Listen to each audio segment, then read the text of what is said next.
Good morning, Thailand. My name is Alex, all by myself today, and we got some news updates for you from around the land of smiles this Monday, August 18th. Before we dive into it, please remember to subscribe to the Thaiger to stay up to date on all things Thailand.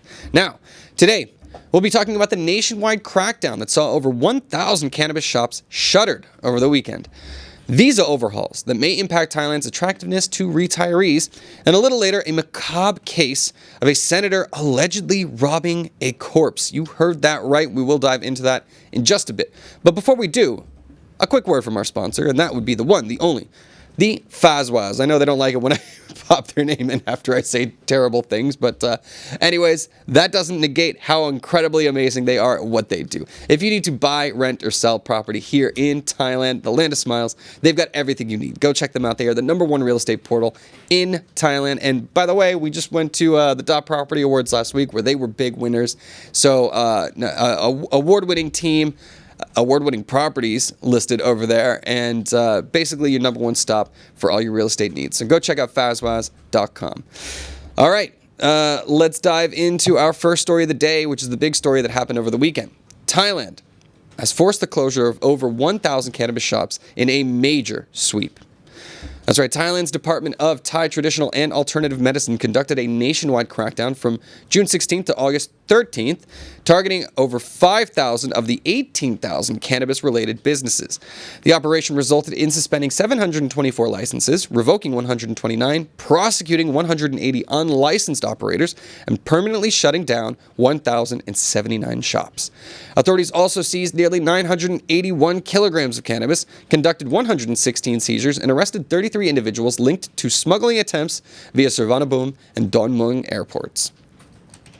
Well, I think we all saw this coming. So, obviously, I think a lot of people, there was especially pushback when it came to the Thai citizens against the cannabis industry. I think a majority of them were unhappy with how the rollout happened and how it sort of sprung up on every single street corner around the kingdom.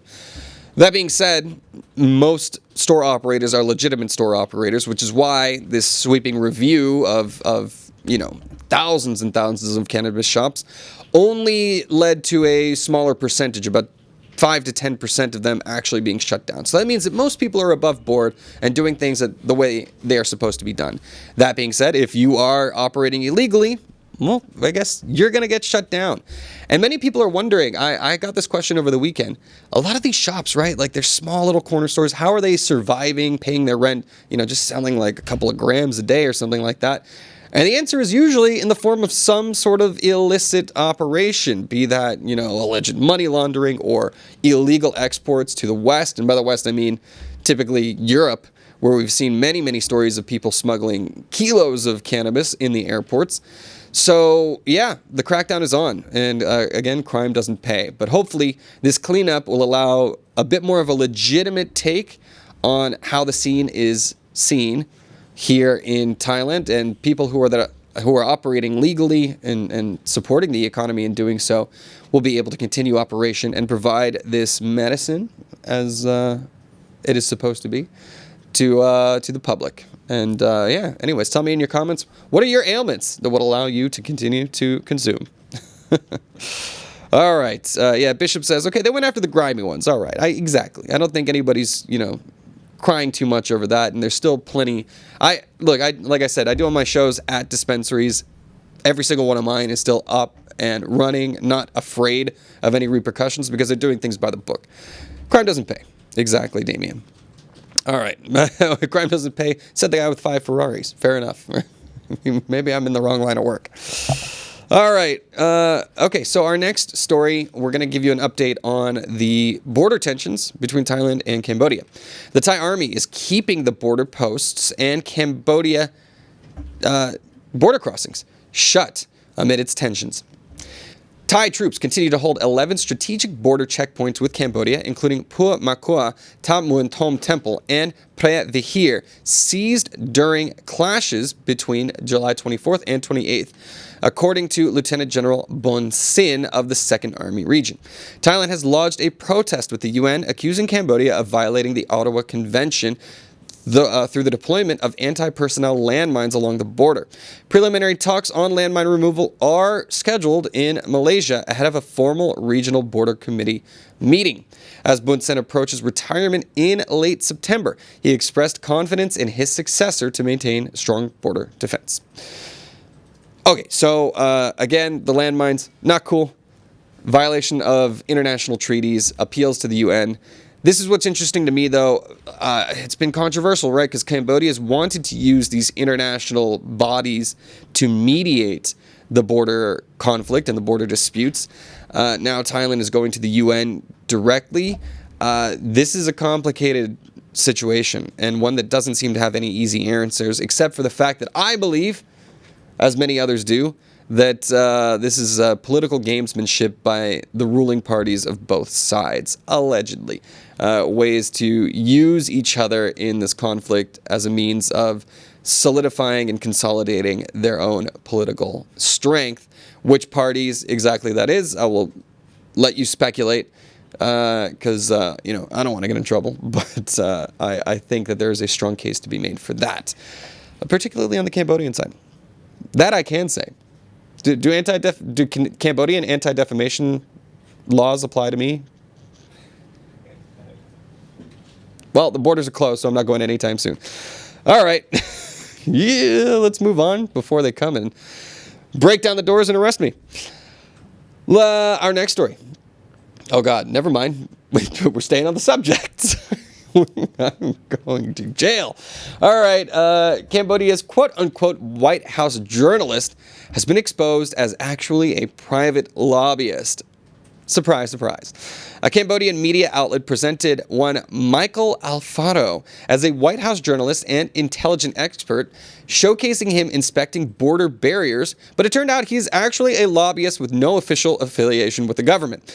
The Thai Facebook page, Drama Addict, dismantled the narrative, exposing Alfaro as founder of a lobbying firm, Capitol Hill and Friends, and noting his photos with Donald Trump stemmed from his role as a campaign fundraiser, not actually being White House staff. The misleading report was believed to influence public perception in border disputes, prompting diplomatic clarification and emphasizing the danger of unchecked media claims. You just ship in the white guy. I guess it seems legit. If you speak confidently enough and with the amount of spin on media these days, why not? So good on this Facebook group for taking the time to do the research and debunking it. Now, of course, this has been verified by other media outlets, too. This guy was just bloviating loudly at the border, talking about whatever, as a lobbyist does, in order to, obviously, make a little ka-ching, probably behind the motivation behind this action. But, don't listen to that guy. I know that there's a lot of craziness that comes out of Washington, D.C. these days, but at least there are supposed to be legitimate players and people that are just claiming to be affiliated with the White House. I wonder if they'll see any repercussions. Probably not. But at least here we are in the court of public opinion and able to shed some light on it. Don't listen to this guy. He's a paid propagandist squarely in one corner of the fight. Grifter gonna grift, says Bishop Knight. Indeed. All right. Let's move on. Uh-oh, Tyron agrees with Alex. What a crazy... see, hell has frozen over, Tyron. Good man, though. Love you over there, buddy. And Benno says, what a scumbag. Indeed. I mean, you're just poking your nose in. How a DC lobbyist, how much do you think he actually understands about the situation anyways? They just probably, they wanted some air of legitimacy. Couldn't get anyone from the actual White House. So why not a grifter, as Damien calls him? Or Bishop, excuse me. All right, on to our next story. This next story will actually have a big effect on many of our viewers, so do pay attention. There are upcoming changes. A visa overhaul may end Thailand's retiree-friendly image. Well, let's see if we could push back, people. Thailand has historically attracted retirees with affordable visa options like the non-immigrant OAOX, but new policies favor high-net-worth individuals. The new long-term resident visa requires an annual income of $80,000 and assets of over $1 million USD, thresholds out of reach for many middle-class pensioners. Meanwhile, stricter and more complicated health insurance requirements have compounded the burden, driving some retirees and critics to feel unwelcome. Competing nations like the Philippines and Cambodia now offer much easier, low-cost retiree visas, potentially luring away this community. Analysts warn focusing on wealthy expats may backfire, undermining Thailand's identity as an inclusive destination. Yikes. So I don't know exactly, they haven't announced when these changes will take into effect, but those are definitely high thresholds. $80,000 as an income threshold, and then $1 million in assets for the long-term residency visa. Look, there are other options still. You get your DTV and things like that. But yeah, doing that increase is definitely going to stem a lot of people's ability to call Thailand home in their golden years. So I am curious to know your thoughts. We'll keep our eye on this one because obviously this is a big effect on many of the Thaiger's viewership. But yeah, I don't know. I'm hoping that this is something that they sort of, they throw it out there, see what the public reaction will be to it, and then we'll walk it back, as so many Thai policies seem to do. But time will only tell. Anyways, yeah, exactly. And Bishop brings up, so they're enjoying the slow tourist numbers. Okay, exactly. Well, I mean, obviously, this shouldn't have an impact on tourists, right? Because tourist visas, visa exemptions, those things are all there. This is all about the people who are trying to call Thailand home, which I am proud to be a member of the thriving Thai expat community. They start businesses here. They spend a lot of money here, right? So and this includes, of course, high net worth individuals, but of course, the middle income people, pensioners, retirees, people living on their Social Security. That's a big segment of the expat community, and they've been here for a long, long time. So I'm assuming this won't affect people who are, if the barn door's open, you can't really close it on the people that are already here. But certainly heading into the future, people are definitely going to be considering the competition in Southeast Asia. We got a lot of beautiful countries nearby that seem to want those retirees to come and enjoy their countries. Thailand has a very large expat community already, so maybe there's some domestic pushback on that. But I already feel that, the expat community does a good job of respecting the Thais in general. Usually when we do the crazy stories of Farangs behaving badly here on the Thaiger, they're not long-term residents. They're people that have come here and gone a little cuckoo on their holidays.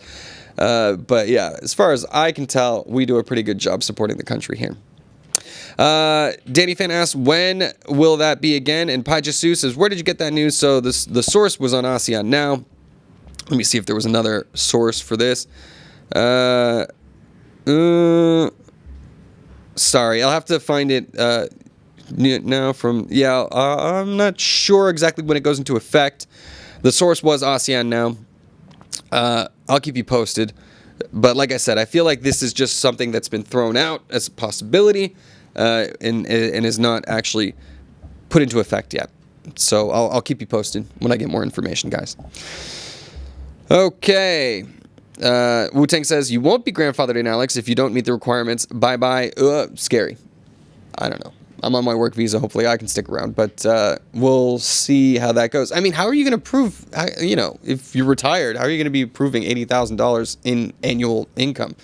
That seems crazy. Danny Fan, good luck with the retirement, my friend, and I'll keep you posted on that. Hopefully you can make it in.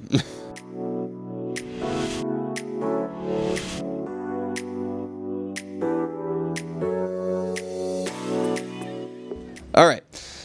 Speaking of retirees, I got a bit of a heart-wrenching story up for you guys next. An Australian ex-millionaire pensioner has been stranded in Thailand and has pled for help. In Udon Thani, a 75-year-old Australian pensioner, Marcus Owen, a former millionaire, has been left with only 1,500 baht after his Thai wife succumbed to drug addiction and he lost support following a debilitating accident that resulted in a leg amputation. His retirement savings disappeared after entrusting them to his wife, and local villagers have now stepped in to offer basic assistance while he struggles alone. Authorities plan to escort him to the Australian consulate with the hopes he can be repatriated to reconnect with his family in Australia. The story underscores how quickly fortunes can collapse and highlights the need for coordinated humanitarian support. Well, this is just gut-wrenching, man. 75 years old. Obviously, okay, I don't know. I don't know what the full story is here, right? He's been estranged from his family in Australia, stranded here, no matter what, 75 years old, amputated, so disabled, in need of support. His Thai wife using all of his money, which was purportedly a lot, to feed her drug addiction. It's just a sad story all around. I love that the Thai community rallied around him to provide him basic needs. They were feeding him, right? They were helping to take care of him. So it's very lovely to hear that the community he was a part of actually rallied around him to support him. And calling a little bit of attention to the story was able to get him to at least the Australian embassy and hopefully reconnected with his family in Australia that will be able to support him more fully. Unfortunately, this is a cautionary tale, people. Be wary of the sick buffaloes. Sometimes that can be the form of a drug-addicted partner. And this is why, rehab, support for drug abusers is something that needs to be considered a little bit more seriously here in Thailand because, this man was a victim of it. The victims of drug abusers are not just the users themselves, but also the support network that's around them.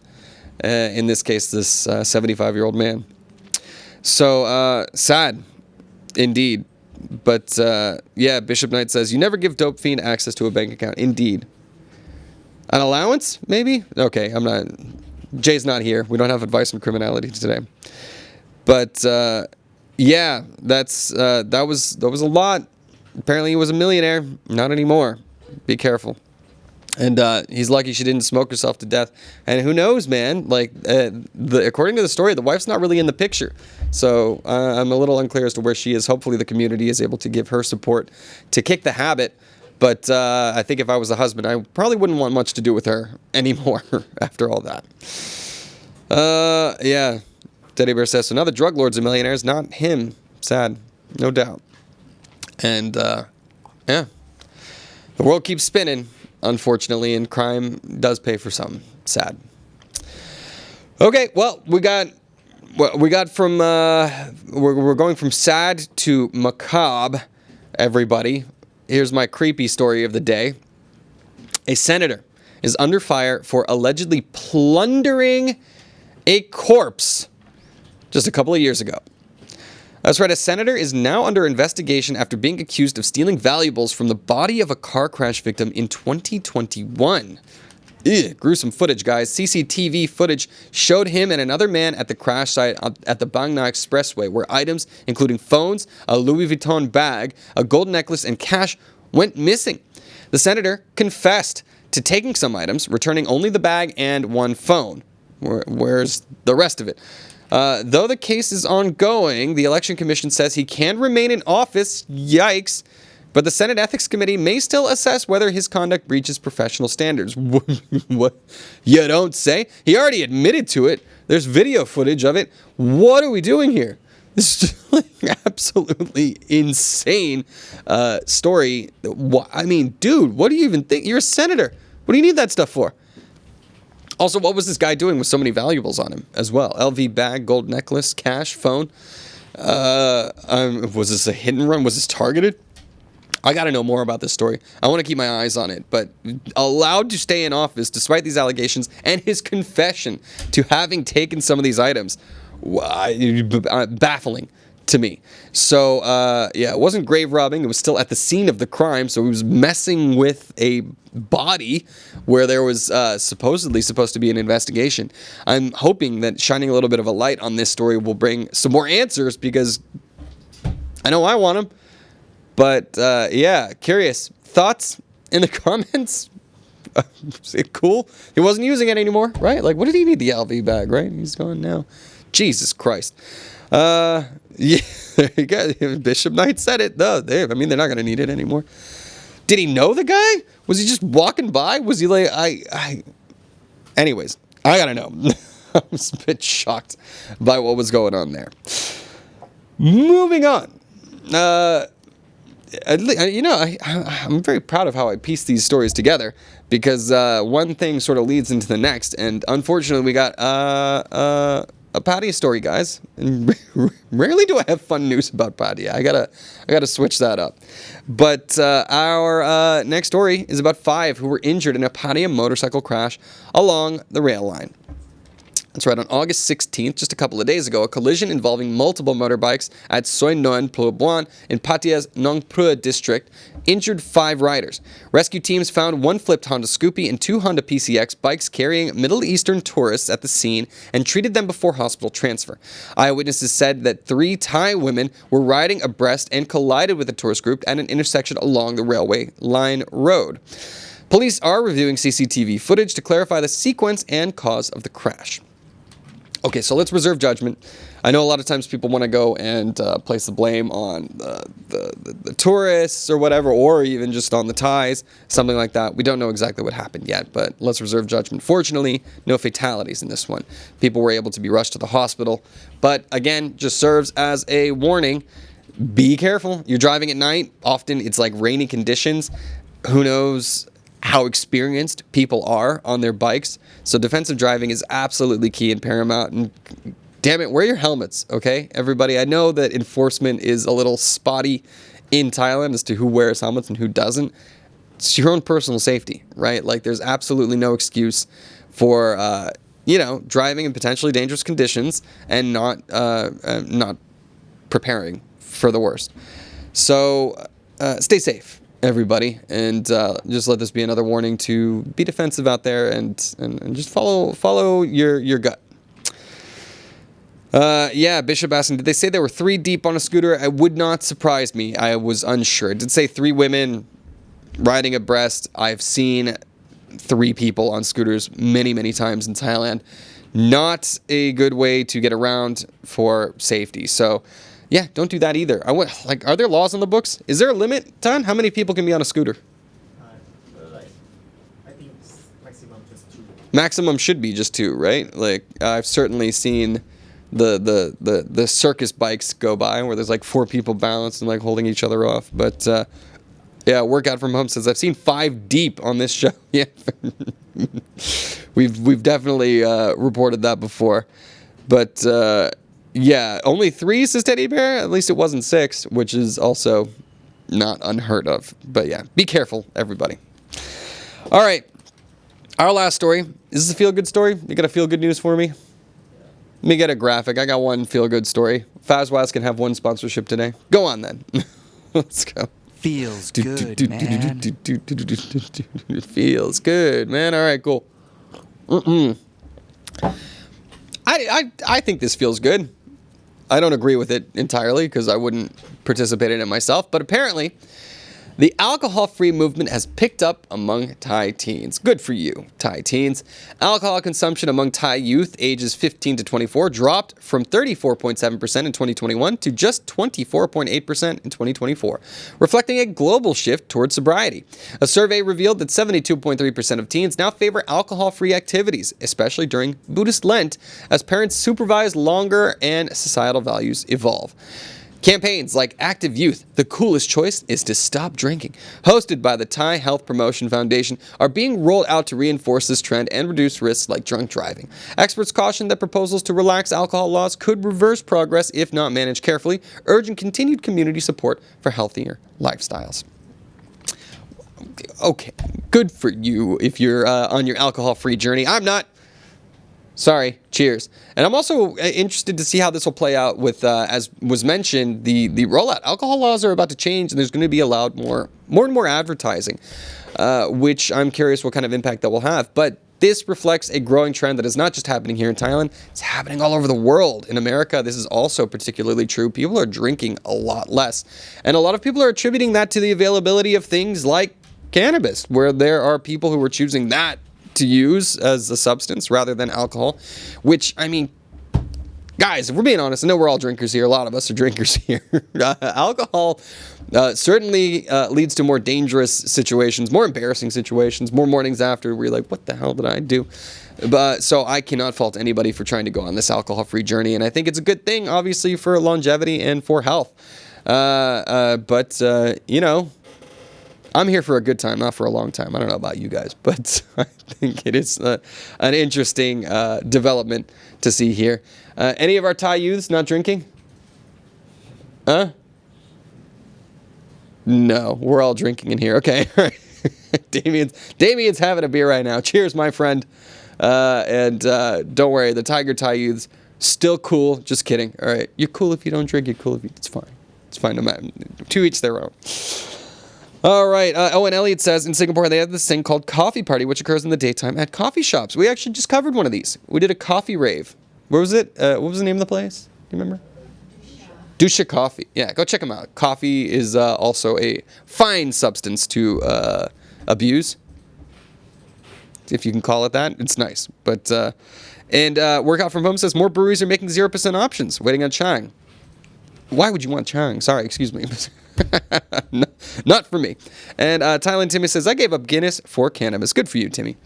Appreciate you guys. And yeah, I think the 0% options, right now it's pretty much just Heineken Zero that's available at a lot of places. It would be nice to see more 0% options, because I have tons of, it's so weird. In the comedy scene, actually, like, I feel like half of us don't drink, which is funny because if you perform in my show, you get a free drink. So that usually means if they don't drink, that I get too.